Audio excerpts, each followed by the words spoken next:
Welcome to special debate. This is Satish. 130వ రాజ్యాంగ సవరణ బిల్లుపై లోక్సభలో రచ్చ జరుగుతోంది. పీఎం సీఎం ఉద్వాసన బిల్లుపై గందరగోళం నెలకొంది. పదవిలో ఉన్నవాళ్లు నెల రోజులు జైల్లో ఉంటే పదవి ఊడినట్లేనా? 5 ఏళ్లకు మించి శిక్ష పడితే అంతే సంగతులా? విపక్షాలు ప్రభుత్వాలను కూల్చే కుట్ర అనడం సబబేనా? బిల్లులో ఏముంది? అమల్లోకి వస్తే ఏం జరుగుతోంది? ఇదే అంశంపై మాట్లాడబోతున్నాం. మాజీ ఐఏఎస్ అధికారి, లోక్సత్తా వ్యవస్థాపక అధ్యక్షులు జయప్రకాష్ నారాయణ గారు. జయప్రకాష్ నారాయణ గారు, నమస్తే సార్. నమస్తే సతీష్. చాలా రోజుల తర్వాత మిమ్మల్ని కలుస్తున్నారు. ప్రేక్షకులు కూడా అమెరికా పర్యటన విజయవంతంగా పూర్తి చేసుకుని తిరిగి వచ్చినందుకు ముందుగా మీకు శుభాకాంక్షలు sir. Thank you. Right, Jayaprakash Narayana గారు, చాలా ఇంట్రెస్టింగ్ టాపిక్. అలాగే లోక్సత్తా గతంలో పోరాడిన, అలాగే కొన్ని అంశాలను తెర ముందుకు తెచ్చిన వాటిలో ఇది చాలా కీలకమైనది. అంటే నేతలు అవినీతి, నేతలు నేరము, ఇవన్నీ అంశాలు చాలా సందర్భాల్లో మీరు సదస్సులు పెట్టారు, ఒక మార్పుకి కారణమయ్యారు, చాలా సంస్కరణలలో మీరు భాగస్వాములు అయ్యారు. లేటెస్ట్గా 130వ రాజ్యాంగ సవరణ బిల్లుపై మొదట మీ కామెంట్ ఏంటి సార్? ఇది ఎంతవరకు మంచిది? దీని ఇంపాక్ట్ ఎలా ఉండబోతోంది? మీరు అన్నట్టుగా సతీష్, 1999లో 26 ఏళ్ల క్రితం దేశంలో మొట్టమొదటిసారిగా నేర చరిత్రల వివరాలను బయటపెట్టింది లోక్సత్తా ఉద్యమం. దాని పర్యవసంగానే ఈ అభ్యర్థుల వివరాలు ప్రకటించాలని సుప్రీంకోర్టు తర్వాత తీర్పునిచ్చింది. అంచేత నేర చరిత్రని, లేకపోతే నేర రాజకీయాలను తగ్గించడం కోసం, అవినీతి రాజకీయాలు తగ్గించడం కోసం ఏ ప్రయత్నం జరిగినా కూడా దాన్ని అభినందించాలి. ఆ మేరకు ఆహ్వానిస్తున్నాను. కానీ నాకు 2 వ్యాఖ్యలు ఉన్నాయి. ఒకటి, ఇది అవసరమైందంటేనే బాధపడాలి. ఒకప్పుడు ఎలాంటి ప్రమాణాలు ఉన్నాయంటే, మరి లాలూ యాదవ్ లాంటి మనిషి కూడా, ఆయన పెద్ద రాజకీయ ప్రమాణాలు బాగా పాటించిన మనిషి కాదు. ఆయన కూడా ఆయన మీద కేసులో ఛార్జ్ షీట్ దాఖలు చేయగానే, ఛార్జెస్ ఫ్రేమ్ చేయగానే రాజీనామా చేశారు ముఖ్యమంత్రి పదవి. సరే, ఆయన భార్యను పెట్టారు, అది రాజ్యాంగబద్ధంగా చెల్లుతుంది, రాజకీయంగా నైతికం అనేది పక్కన పెడదాం.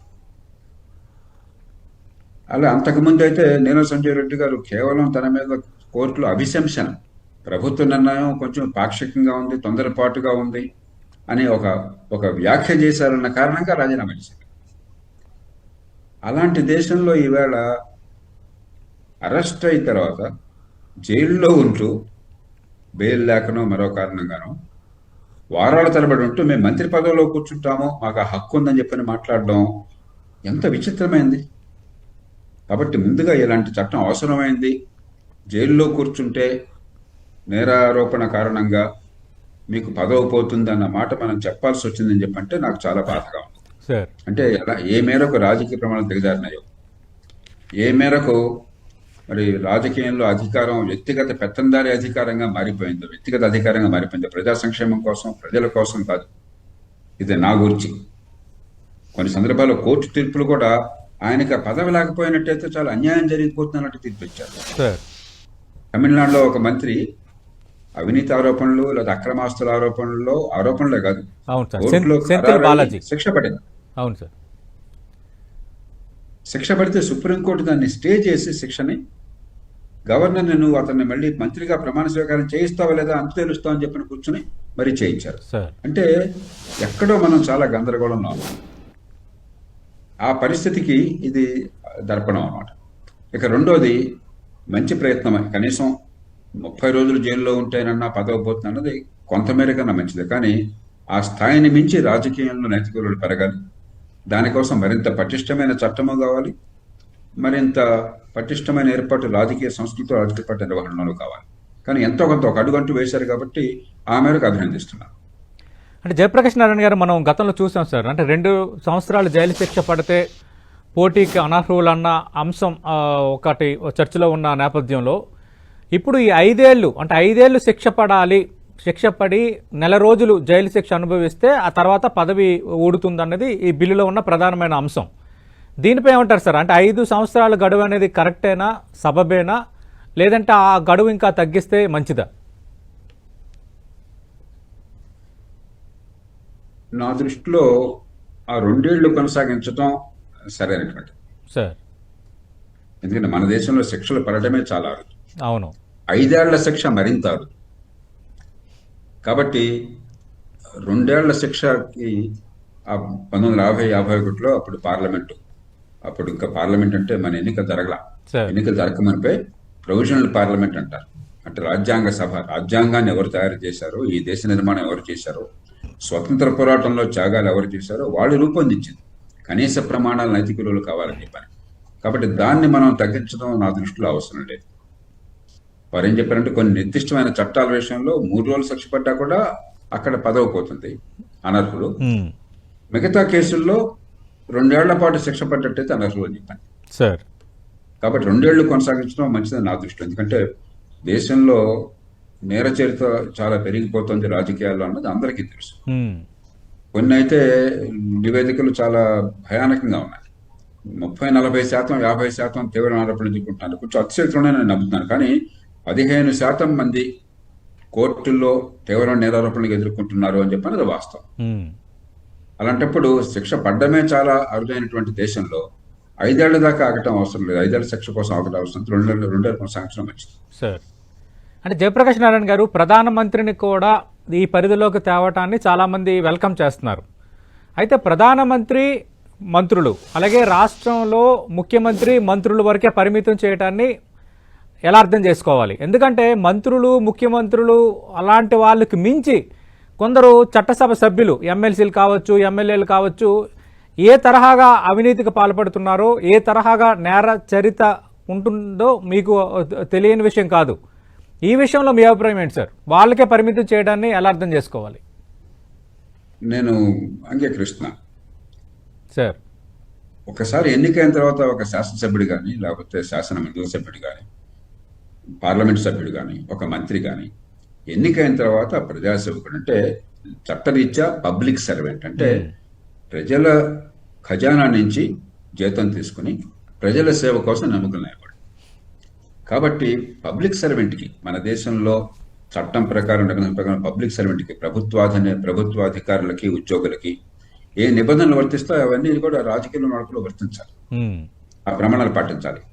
మరి కాంట్రాక్ట్ రూల్స్ ప్రకారం ఏమిటి? సివిల్ సర్వీస్ కాంట్రాక్ట్ రూల్స్ ప్రకారం మిమ్మల్ని కనుక ఏ కారణంగా అరెస్టు చేస్తే 48 గంటల పాటు అంతకు మించి మీరు అరెస్టులో ఉన్నట్టయితే వెంటనే మీరు సస్పెండ్ అయినట్టు లెక్క. అదే ఇక్కడికి కొనసాగించడం మంచిది. ఉదాహరణ ప్రధానమంత్రి 30 రోజుల ప్రధానమంత్రి కరెక్ట్ మంచిదే. ప్రధానమంత్రి మరో అతిథులు కాకూడదు. కానీ ప్రధానమంత్రి జైల్లో ఉంటే ఆ సందర్భం రాదు ఈ దేశంలో. నాకు ఏమాత్రం నాకు అనుమానం లేదు. ఎందుకంటే అంత వికృతమైన స్థాయిలో రాజకీయం ఉందని అనుకోవట్లా. ప్రధానమంత్రి స్థాయిలో వాళ్ళు కూడా జైలుకి వెళ్లాల్సిన పరిస్థితి అనుకోవట్లేదు. రెండోది, మనకు చట్టబద్ధ పాలన చాలా బలహీనంగా ఉన్న దేశంలో, బడితో ఉన్నవాడిదే బర్రె అయిన దేశంలో ప్రధానమంత్రిని అరెస్ట్ చేస్తాడని నేను అనుకోవట్లేదు. కాబట్టి దాన్ని పక్కన పెడదాం. కానీ ప్రధానమంత్రి నిజంగా అరెస్ట్ అయ్యారనుకోండి, 4 రోజుల పాటు జైల్లో ఉన్నారనుకోండి, పరిపాలన సాగుతుందా? దేశం ఎలా అల్లకల్లోనే అవుతుంది. అవును. కాబట్టి ప్రధానమంత్రిని దీనిలోకి తీసుకోవడం ఖచ్చితంగా అవసరం. ఈ ప్రమాణాలు ప్రజాసేవకులందరికీ వర్తించాలి, దానిలో అనుమానం లేదు. కానీ నా దృష్టిలో మీరు 48 గంటల కానీ ప్రభుత్వోద్యోగులకు ఏదైతే నిబంధన ఉన్నదో ఈ కాంట్రాక్ట్ రూల్స్ ప్రకారం, అదే రీతిన ఎన్నికైన వారందరికీ కూడా మంత్రులతో సహా పెట్టేసినట్టయితే అప్పుడు మళ్ళీ వేరే చట్టాలు చేయక్కల, రాజ్యాంగ సవరణ కూడా అక్కల. నా దృష్టి. సార్, జయప్రకాష్ నారాయణ గారు మీరు ప్రారంభంలో ప్రస్తావించారు, అంటే 5 ఏళ్లు శిక్ష పడటం అరుదు, అసలు శిక్షలు పడడమే అరుదు రాజకీయ నేతలకి అని. మనం అవునన్నా కాదనుకున్నా మాట్లాడకూడదు, మాట్లాడవచ్చు అన్న అంశం నేపథ్యంలో నేను మాట్లాడుతున్నాను. అంటే చివరికి కొన్ని వ్యవస్థలు కూడా మేనేజ్ అయిపోతున్నాయి అన్నది ఒక చర్చ. రెండోది, బలమైన వాదనల ద్వారా కొందరు శిక్షణలు తగ్గించుకుంటున్నారు, అంత శిక్షలు పడట్లేదన్న ఒక అభిప్రాయం లార్జర్ సెన్స్లో కొంత పబ్లిక్లో ఉంది. దీనిపైన ఏమంటారు సార్? మేనేజ్ చేస్తానని కూడా అవసరం లేదు. మన దేశంలో క్రిమినల్ కేసుల్లో శిక్షలు పడుతోంది ఒక బలహీనుడైన వాడు, ఒక పేద కుటుంబానికి చెందినవాడు బలవంతంగా వాడిని కొట్టో, తిట్టో, భయపెట్టో అతనితో కనుక ఈ కన్ఫెషన్ అంటే నేరం చేశాన్ని ఒప్పించేటువంటి పత్రం రాసుకుంటే తప్ప మిగతా కేసుల్లో 10-11% మాత్రమే కన్విక్షన్ పడుతుంది దేశంలో. మీద అదే పాశ్చాత్య దేశాలు మీరు చూడండి, ఒకసారి గనక నేరారోపణ చేసినట్టయితే, ఛార్జెస్ ఫ్రేమ్ అయినట్టయితే, అంటే కొంత కనీసం ప్రాథమిక సాక్ష్యాధారాలు ఉన్నాయి కాబట్టి ఛార్జెస్ ఫ్రేమ్ చేసినట్టయితే 90% మందికి శిక్ష పడుతుంది. ఆ శిక్ష పడేది కూడా మన దేశంలో 5 ఏళ్ళు పట్టొచ్చు, 10 ఏళ్ళు పట్టొచ్చు, 20 ఏళ్ళు పట్టొచ్చు. రాజీవ్ గాంధీ లాంటి గొప్ప నాయకుడు ఇవాళ ఆయన జన్మదినోత్సవం. అవును. సారీ, ఆయన మరణించుండదు, అంతే సార్, వర్ధంతి సార్, వర్ధంతి. ఆయన వర్ధంతి 1991 ఎన్నికల్లో ఎన్నికల మధ్యలో ప్రచారంలో ఉండగా పెరంబదూరులో ఆయన చంపారు. మరి ఆయన చంపితే ఆ రోజున 18 ఏళ్లు పడింది ఆ శిక్షలు వేయడానికి అమలు పడ్డాను. అంటే ప్రధానమంత్రి పదవిలో ఉన్న నాయకుడు, ఒక ప్రధాన పార్టీకి తిరుగులేని నాయకుడు, ఆయన్ని దారుణంగా హత్య చేస్తే ఆయనకి శిక్ష పడ్డానికి కూడా చివరికి శిక్ష ఖరారు కావడానికి 18 సంవత్సరాలు పట్టింది. 2009 దాకా శిక్షలు ఖరారు కాలేదు. ఇక మామూలు కేసుల్లో శిక్ష ఎక్కడ పడతాయి మనకి? కాబట్టి మన దేశంలో నేరం చేస్తే శిక్ష పడుతుందన్న భయం చాలా మేరకు పోయింది. ఆ నేపథ్యంలో రెండోది, మీరు ఇందాక అన్నట్టుగా నేర పరిశోధన పూర్తిగా ప్రభుత్వం చేతుల్లో ఉన్నది, రాజకీయ కబంధ హస్తాల్లో చిక్కుకున్నది. నేర పరిశోధన స్వతంత్ర ప్రతిపత్తి కావాలన్న చాలా కాలం నుంచి అలాంటి వాళ్ళని గట్టిగా పోరాడు. మళ్ళీ అలాగని చెప్పిన వాళ్ళకి అధికారం ఇచ్చేసి పేనుకు పత్రం వేస్తే తలంతా కలుగుతుంది. కాబట్టి వాళ్ళు జవాబుదారీగా ఉండాలి. అక్కడ న్యాయ వ్యవస్థ చేతుల్లో పెట్టండి, న్యాయమూర్తుల చేతుల్లో పెట్టండి, మరో ఏర్పాట్లు చేయండి. కాబట్టి నేర న్యాయ వ్యవస్థలో సమూలమైన సంస్కరణలు కావాలి.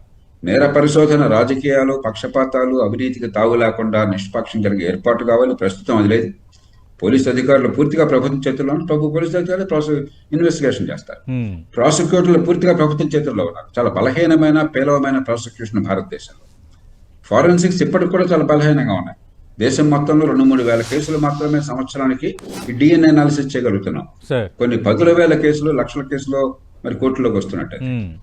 అట్లాగే కోర్టులో పద్ధతులు ఎంత దారుణంగా ఉన్నాయంటే అసలు ఎంత జాప్యం జరుగుతుందో లెక్కలేదు. ప్రతిదానికి వాయిదాల మీద వాయిదాలు, ఏళ్ల తరబడి గడిచిపోతుంది, తరాల తరబడి గడిచిపోతుంది. ఇక న్యాయమూర్తుల నియామకాల విషయం కానీ, మరి సివిల్ కోర్టుల్లో కావచ్చు, ఉన్నత న్యాయస్థానాలు కావచ్చు, లేకపోతే న్యాయమూర్తుల పనితీరులో కానీ చాలా ఇబ్బందులు ఉన్నాయి.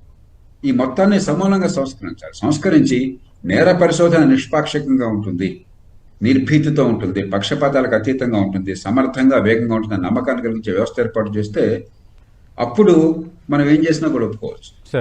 అలా కాకుండా ఏంటంటే ఏం చేసినా అనుమానం వస్తుంది. అంచేత కోర్టుల్లో మేనేజ్ చేస్తున్నారు కూడా అనుకోకర్లేదు, సందర్భాలు జరుగుతుండొచ్చు. అది లేకున్నా కూడా సామాన్యులకు కూడా ఈ దేశంలో న్యాయం దొరకటం లేదు. సివిల్ న్యాయం దొరకట్లేదు, క్రిమినల్ న్యాయం దొరకలేదు. సివిల్ న్యాయం దొరకేమో మరి డబ్బులు ఇచ్చి సెటిల్మెంట్ చేయించుకుంటున్నారు. గొండాలు ఎందుకు పెరుగుతున్నారు? సెటిల్మెంట్ చేయడం ద్వారా గొండాలు పెరుగుతున్నారు చాలా కేసుల్లో. మనం గొండాలు అనుకుంటున్న వాళ్ళు సమాజంలో అప్రకటిత న్యాయమూర్తులుగా తయారయ్యారు. క్రిమినల్ కేసుల్లో మరి వాళ్ళే క్రైమ్లో ఉన్నట్టయితే క్రిమినల్ కేసులో వాళ్ళకి శిక్ష పడదు. ఈ గొడవ అంతా ఎందుకని వాడే రాజకీయాల్లోకి వచ్చి వాడే ప్రత్యక్షంగా మరి పోలీస్ యంత్రాంగాన్ని శాసిస్తున్నారు. అంచేత ఇంత తీవ్రంగా నేర చరిత్రలు ఉన్నటువంటి దేశంలో ఈ ఇబ్బందులు అన్నమాట వాస్తవమే. కానీ మేనేజ్మెంట్ కాదు, నేర న్యాయ వ్యవస్థను సమూలంగా సంస్కరించాలి. అంటే జయప్రకాష్ నారాయణ గారు, ఇది విపక్ష ప్రభుత్వాలను కూల్చే కుట్ర.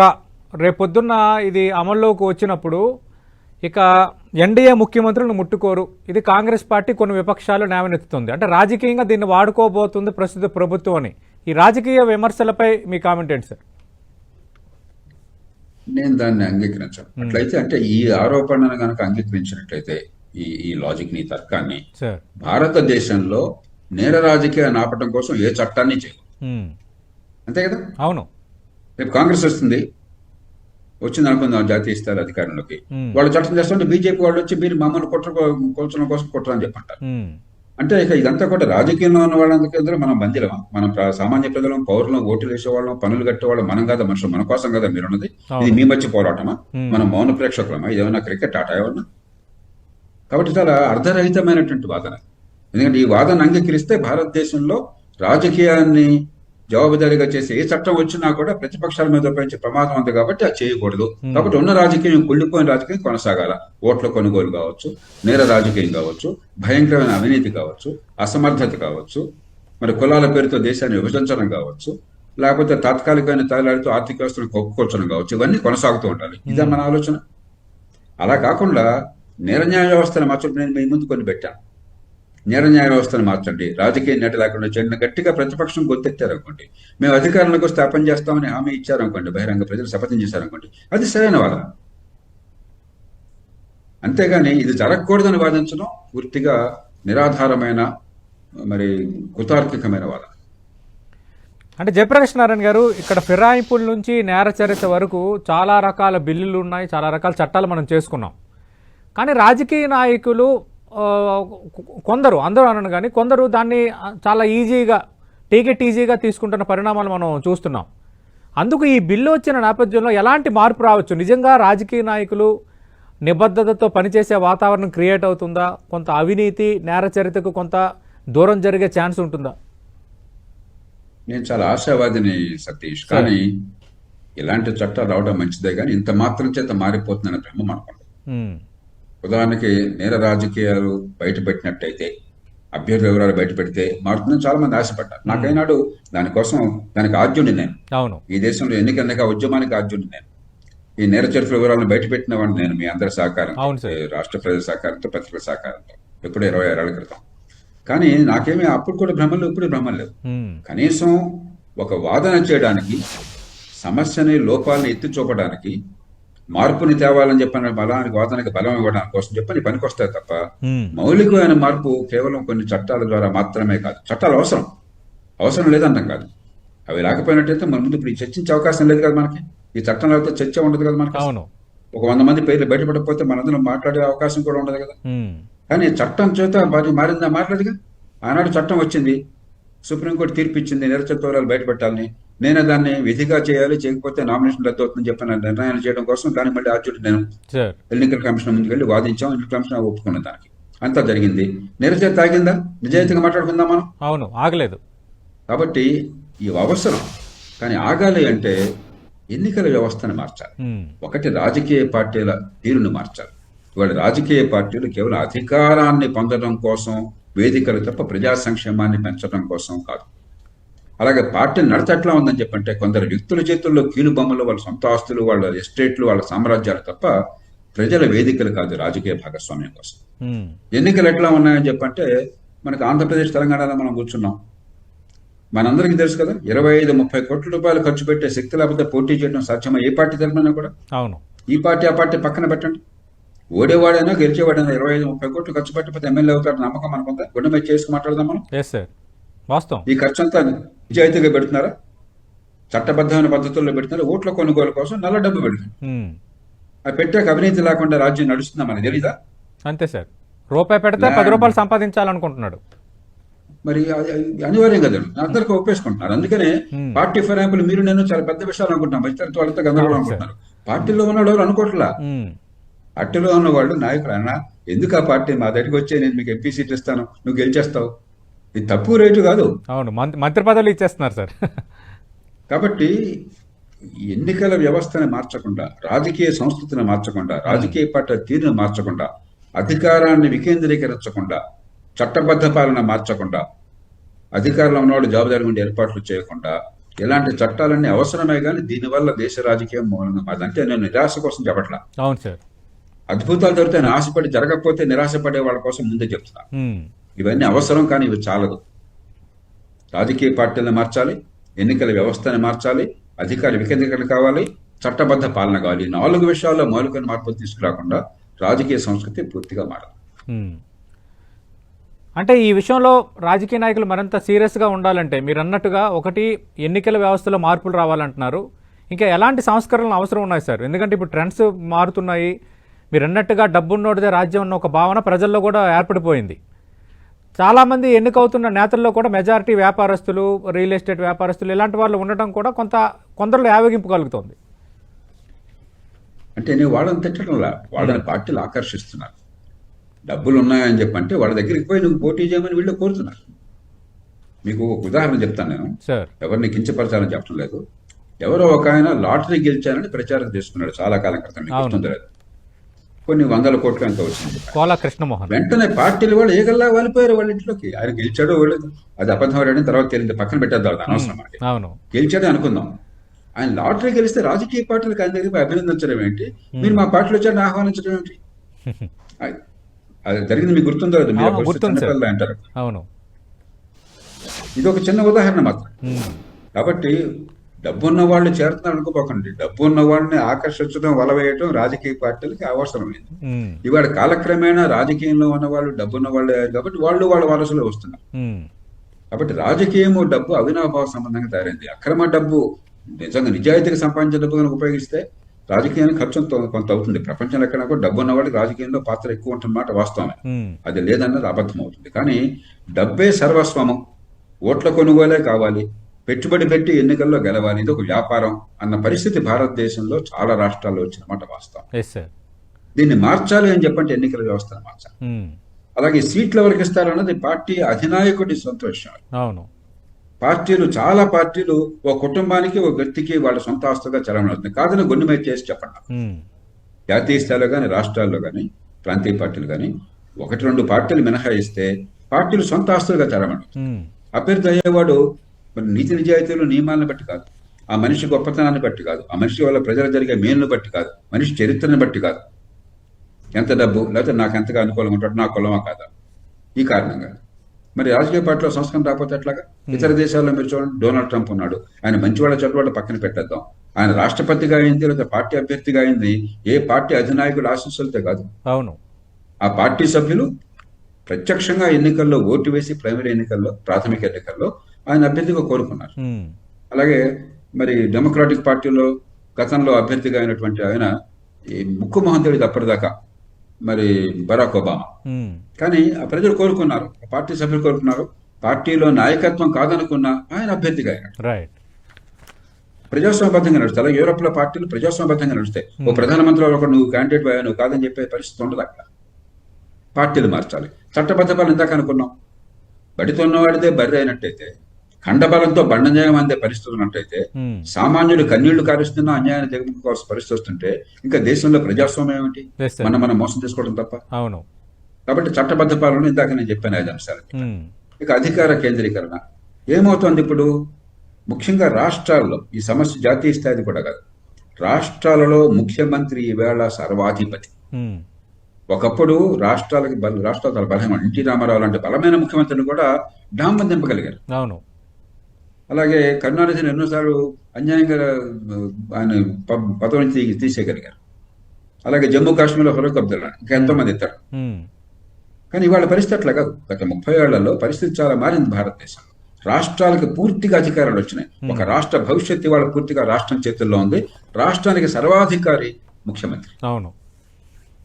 ఎవరైనా సరే ముఖ్యమంత్రి అధిపత్యంలో నడుస్తుంది అధికార కేంద్రీకరణ. దాంతో ఏమవుతుంది?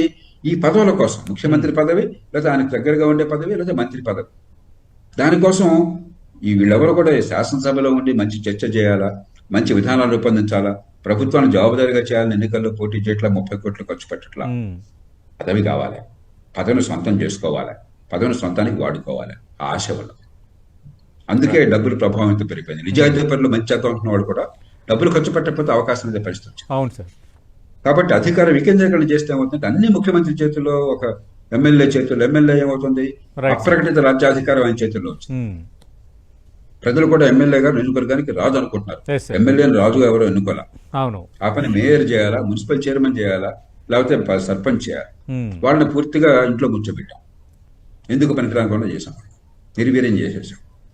కాబట్టి ఈ వ్యవస్థలో 4 రంగాల్లో మౌలికమైన మార్పులు రాకపోయినట్టయితే రాజకీయం మారదు, ప్రజాస్వామ్యం వల్ల మంచి ఫలితాలు రావు. Right. Thank you Jayaprakash Narayana garu, మీ విశ్లేషణ అందించారు 10 టీవీతో. లోక్సత్తా వ్యవస్థాపక అధ్యక్షులు ఇలాంటి చాలా సంస్కరణలకు ఆజ్యులుగా ఉన్న జయప్రకాష్ నారాయణ గారు చాలా సీరియస్ కామెంట్స్ చేస్తున్నారు. బిల్లు మంచిదే, బిల్లును ఖచ్చితంగా స్వాగతించాలి, దేన్ని వద్దనుకుంటే కొంత ఇలాంటి చట్టాలు రాకపోతే ఆ మార్పుకి ఎలా నాంది పలుకుతామన్న అంశాన్ని ఆయన ప్రస్తావిస్తున్నారు. ఎట్ ది సేమ్ టైం ఎన్నికల వ్యవస్థలో మార్పులు రావడం ద్వారా ప్రజాస్వామ్యానికి మరింత మేలు జరుగుతుంది. ఇలాంటి చట్టాలు రావటం వల్ల రేపొద్దున్న నేర చరిత్ర తగ్గిపోతుంది, అవినీతి తగ్గిపోతుందన్న అంశాన్ని పక్కన పెడితే ఈ 5 ఏళ్ల గడువు అనేది 2 ఏళ్లకు మారిస్తే ఇంకా మంచి రిజల్ట్స్ ఉండొచ్చు అన్న అంశాన్ని కూడా జయప్రకాష్ నారాయణ గారు ప్రస్తావిస్తున్నారు. ఇది కొత్త బిల్లుపై లోక్సభలో రచ్చ జరుగుతున్న నేపథ్యంలో మరి బిల్లు మంచిదా కాదా, ఏం జరగబోతుందన్న అంశంపై జయప్రకాష్ నారాయణ గారితో 10 టీవీ స్పెషల్ అనాలిసిస్.